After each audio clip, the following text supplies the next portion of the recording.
Alay, alay, ağlar Mecnun dağının. Hey, ağlar Mecnun dağının senden duman etmezmiş. Bir münkürü bilin bağlarının köngülden guman etmezmiş.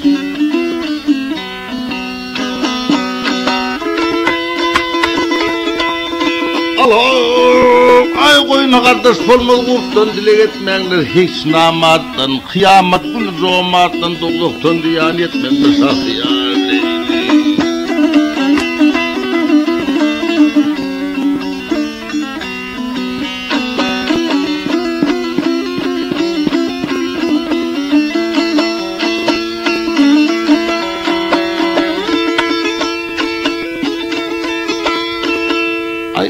Kıyamet ahir zaman yakın eline yeri oğuz valana vahyi korku özünün kaydı ölünü on hepime kan yetmez mi zahiyar değil.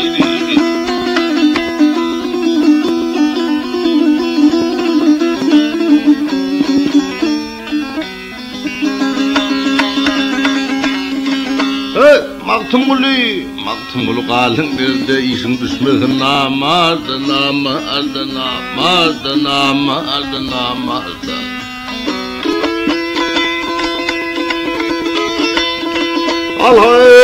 Ay kıyamet günü zomarda ha ha doğduktan diyan yetmez mi sahiyar leyli.